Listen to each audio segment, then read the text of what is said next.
আসসালামু আলাইকুম এভরিওয়ান, কেমন আছেন সবাই? আশা করি সকলেই ভালো আছেন। তো আমার বাসা যেহেতু সাভারে, তো প্রতিনিয়ত আমার মিরপুর থেকে সাভারে যাতায়াত করা লাগে। তো দ্যাটস ওয়াই আমি আজকে আপনাদের সাথে একটা ব্লগ ভিডিও শেয়ার করতে যাচ্ছি। আমাদের প্রতিনিয়ত যাতায়াতের ভিডিও, আসলে প্রতিদিনই যাতায়াত করা হয়, কখনো আর কি ভিডিও শেয়ার করা হয় না। বাট বাসের মধ্যে প্রচণ্ড পরিমাণে ক্রাউড থাকে, দ্যাটস ওয়াই আসলে ভিডিও করার পসিবিলিটি থাকে না। তো ভাবলাম আজকে আপনাদের সাথে শেয়ার করি আমার জার্নি এক্সপিরিয়েন্সটা। এবং দেখতেই পাচ্ছেন রাস্তায় কিন্তু প্রচণ্ড পরিমাণে জ্যাম আছে আজকে। আর ঢাকা শহরের রাস্তার কথা কী আর বলবো, মানে 10 মিনিটের রাস্তা যেতে লাগে 1 ঘন্টা আধা ঘন্টা, এরকম একটা অবস্থা।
তো ফাইনালি আমরা এখন টেকনিক্যালের সিগন্যালটা পার হয়ে গেলাম। বাট এইখানে কিন্তু অনেক টাইম লাগে, অনেক টাইম ওয়েস্ট হয়, প্রায় আধা ঘন্টা 1 ঘন্টার মধ্যে সিগন্যালে বসে থাকতে হয়।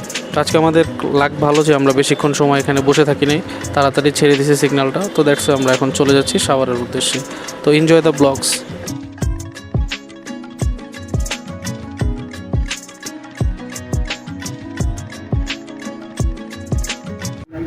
সকল কর্মচারী বিচার প্রয়োজনীয় মৌলিক সরকার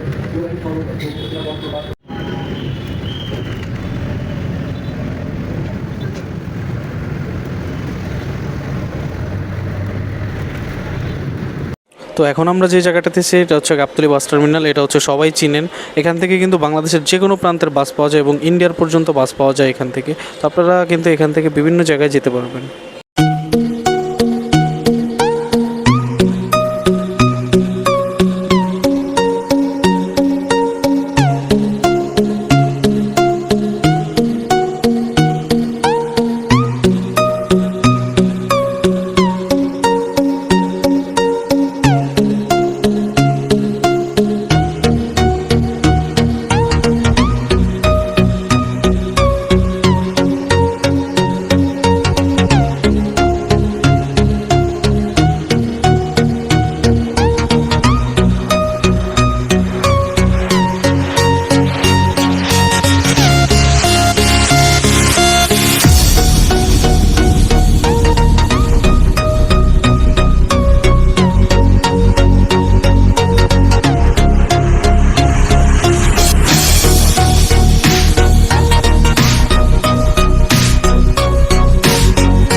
তো দেখতে দেখতে কিন্তু আমরা আমাদের গন্তব্যে চলে আসলাম। তো আজকের ভিডিওটা এই পর্যন্তই ছিল।